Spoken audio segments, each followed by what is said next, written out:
عوامی action committee سڑکوں پر کیوں آتی ہے؟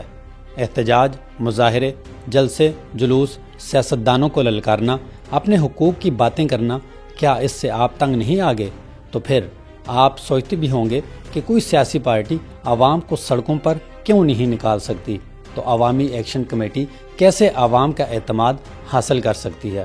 تو سنیں پھر، عوامی ایکشن کمیٹی نوجوانوں کو لے کر سڑکوں پر کیوں ہے؟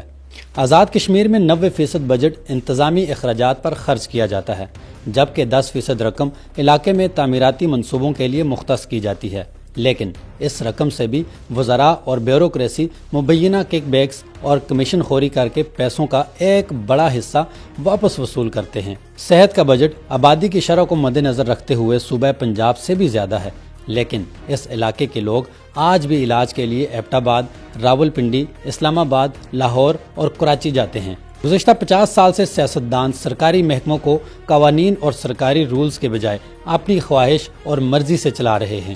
یوں وقت گزرنے کے ساتھ ساتھ آزاد کشمیر کے لوگ، بالخصوص نوجوانوں کا یہاں کے سرکاری اداروں اور محکموں سے اعتماد اور اعتبار اٹھ چکا ہے۔ آزاد کشمیر قانون ساز اسمبلی کو ہی لے لیجئے، جہاں گزشتہ 5 دہائیوں کے دوران ہر اسپیکر اور ڈپٹی اسپیکر نے میرٹ کے بجائے اپنا اختیار استعمال کرتے ہوئے عزیز و اقارب اور سیاسی کارکنوں کو بھرتی کیا، یہاں تک کہ اس ادارے میں 53 ارکان اسمبلی کی دیکھ بھال کے لیے گریڈ 1 سے 20 تک 500 کے قریب ملازمین کو بھرتی کیا گیا ہے۔ یہ دنیا کی واحد قانون ساز اسمبلی ہے جہاں سرکاری ملازمین گھر بیٹھے تنخواہیں لے رہے ہیں اور پھر انہیں باری باری خاموشی سے حاضری لگانے کے لیے بھیجا جاتا ہے۔ ان ملازمین میں سے بیشتر یا تو سیاستدانوں کے گھروں میں کام کرتے ہیں یا ان کی مرضی سے نجی کاروبار کرتے ہیں۔ احتساب اس علاقے میں برائے نام ہے۔ آج تک کسی بھی کرپٹ سیاستدان اور بیوروکریٹ پر ہاتھ نہیں ڈالا گیا۔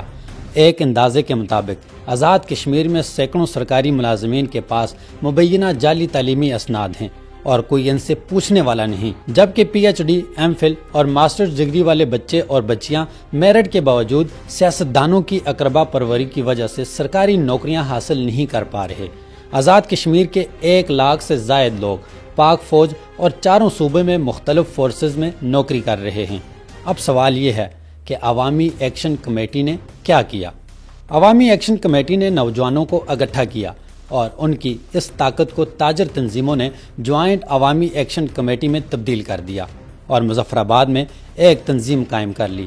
1 سال قبل اس ایکشن کمیٹی کے احتجاج نے نہ صرف آزاد کشمیر بلکہ حکمرانوں کو بجلی اور آٹا سستے کرنے پر مجبور کیا، بلکہ اس کے دائرہ کار میں ہر گزرتے دن کے ساتھ اضافہ ہو رہا ہے۔ 29 ستمبر کو عوامی ایکشن کمیٹی پھر سڑکوں پر آ رہی ہے، جس کو روکنے کے لیے اس مرتبہ حکومت نے بھی بھرپور تیاری کی ہے اور احتجاج کو ناکام بنانے کے لیے سرکاری وسائل استعمال کرنے کا عندیہ دیا ہے۔ اس سلسلے میں اسلام آباد سے بھی 2000 سے زائد اضافی پولیس اہلکار آزاد کشمیر بھیجنے کی منظوری دی ہے۔ 29 ستمبر کی ہڑتال سے قبل حکومت کو گورننس کا ایسا ماڈل متعارف کروانا پڑے گا جس میں وزراء، سیکرٹریز اور سرکاری محکمہ جات کی تعداد کم کر کے ان کے بجٹ کو صحت، تعلیم اور عوامی منصوبوں کی تعمیر پر خرچ کرنا ہوگا۔ 3000 سے زائد بلدیاتی نمائندگان کو ان کا بجٹ جاری کرنے کے لیے پہل کرنی ہوگی اور سابق وزرائے اعظم، صدور اور دیگر اشرافیہ کی مراعات کو بھی ختم کرنا ضروری ہے۔